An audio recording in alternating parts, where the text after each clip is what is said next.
السلام علیکم ورحمۃ اللہ وبرکاتہ۔ الحمدللہ والصلاة والسلام علی رسول اللہ، اما بعد۔ محترم سامعین، ماہ رمضان کے بالکل ہی آخری دن چل رہے ہیں۔ اس کی راتیں جو ہیں یقیناً یہ ماہ رمضان کی پچھلی راتوں سے کہیں زیادہ افضل اور بہتر ہیں۔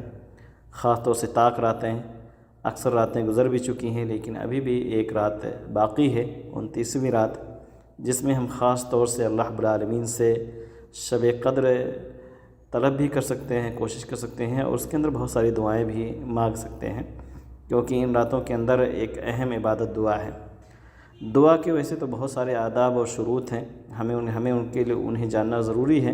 بس اوقات ہم دعا کرتے ہیں اور شروط کا خیال نہ رکھنے کی وجہ سے ہماری دعائیں اللہ کی بارگاہ میں پہنچتی نہیں ہیں۔ سب سے اہم جو رکاوٹ ہے اس میں سے حلال رزق کا اپنے اوپر اور اپنے اہل و عیال پہ نہ خرچ کرنا ہے، بلکہ غلط طریقے سے مال کما کر کے اور اسی کے ذریعے سے خود کی اور اپنے اہل و عیال کی نشو و نما کرنے کی وجہ سے ہماری اور ہمارے پوری فیملی کی دعائیں اللہ کے بارگاہ میں رد ہو جاتی ہیں۔ اللہ رب العالمین ہمیں رزق حلال کی توفیق دے اور حرام چیزوں سے بچائے، آمین۔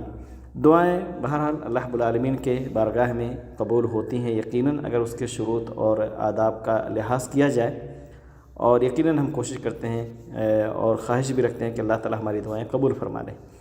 لیکن کبھی کبھی دعا کرتے وقت کچھ خطرناک قسم کی غلطی بھی ہم سے ہو جاتی ہے اور ہم اس کا خیال نہیں رکھ پاتے، جو کہ اگر کہا جائے تو بڑی غلطیاں ہیں، اہم غلطیاں ہیں دعا کے اندر۔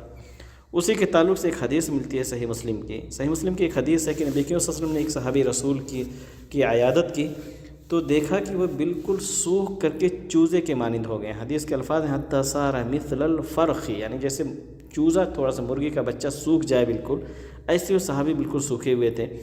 تو نبی کریم نے فرمایا کہ آپ کی یہ حالت کیسے ہو گئی، یہ کیا ہو گیا آپ کو؟ تو انہوں نے کہا کہ اللہ کے رسول صلی اللہ علیہ وسلم، میں نے جو ہے یہ دعا کر لی تھی اللہ رب العالمین سے کہ اللہ تو مجھے آخرت میں جو سزا دینے والا ہے، اللہ تعالیٰ دنیا کے اندر ہی مجھے وہ سزا دے دے۔ چنانچہ میں اس کے بعد سے جو ہے اس حالت کا شکار ہو گیا اور آپ کے سامنے ہو جو میری کیفیت ہے۔ تو نبی کریم صلی اللہ علیہ وسلم نے فرمایا کہ تم نے یہ کیوں نہیں اللہ رب العالمین سے دعا کی کہ اللہم آتنا فی الدنیا حسنہ وفی الآخرۃ حسنہ وقنا عذاب النار، کہ اگر تمہیں دعا کرنی تھی تو اس الفاظ سے کرتے، اور یہ سب سے بہترین اور جامع دعا بھی ہے جس کا ذکر قرآن مجید کے اندر بھی ہے، اور یہ دعا اگر ہم کرتے ہیں تو یقیناً دنیا اور آخرت کی ہر خیر اللہ رب العالمین سے مانگ لیتے ہیں، اور آخر میں تو عذاب قبر سے بھی پناہ طلب کر لیتے ہیں۔ تو سب سے بہترین اور جامع دعا اگر کوئی ہے تو یہی ہے ربنا آتنا فی الدنیا حسنۃ وفی الآخرۃ حسنۃ وقنا عذاب النار۔ الحمدللہ ہم سب کو یاد بھی ہے اور ہم کرتے بھی ہیں دعا۔ تو پتہ یہ چلا کہ صحابی رسول نے ایسی دعا کر لی دنیا کے اندر جو ہے اپنے گناہوں کی سزا دنیا میں طلب کر لی، جس کی وجہ سے اللہ رب العالمین نے انہیں جو ہے اس طرح سے کر دیا کہ بالکل سوکھ کر کے چوزے کے مانند ہو گئے۔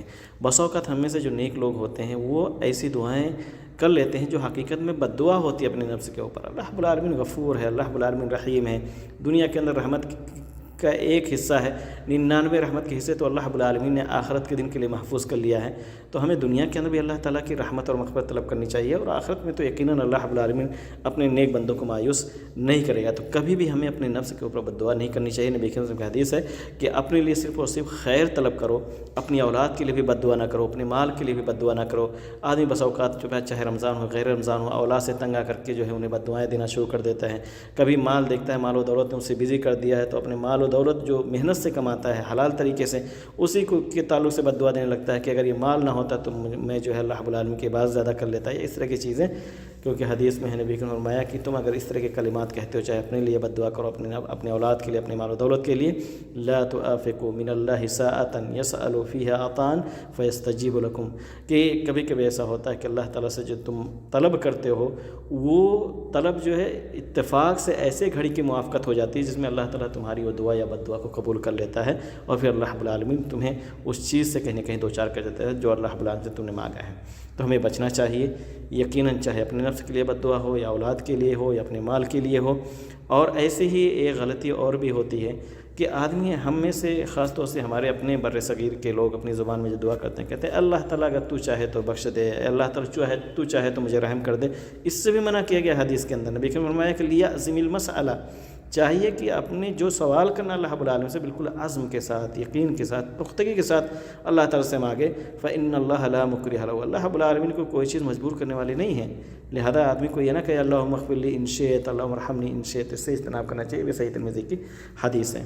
تو ہمیں کہنے کا مقصد ہے کہ اپنے دین کو سیکھنا پڑے گا، دعا کے آداب بھی ہمیں سیکھنا ضروری ہے، اس کے شروط کو بھی جاننا ضروری ہے، تاکہ ہمارا جو ایک تعلق ہے اللہ رب العالمین سے وہ باقی رہے، اور ایسی چیزیں ہم نہ کریں کہ پتہ چلے کہ ہمارے اور اللہ تعالیٰ کے درمیان رکاوٹ ہو جائے، نہ ہماری دعائیں قبول ہوں، نہ ہماری دوسری باتیں۔ اللہ رب العالمین ہم سب کو اس سے محفوظ رکھے، اللہ تعالیٰ ہم سب کو اپنا کرم نازل فرمائے، ہماری مغفرت فرمائے، اور اللہ تعالیٰ ہم سب کو دنیا کے اندر بھی خیر و برکت سے نوازے، اور آخرت کے اندر اللہ رب العالمین جنت کی شکل میں ہم سب کو جنت الفردوس میں جگہ دے۔ آمین۔ وآخر دعوانا الحمد للہ رب العالمین۔ السلام علیکم و رحمۃ اللہ وبرکاتہ۔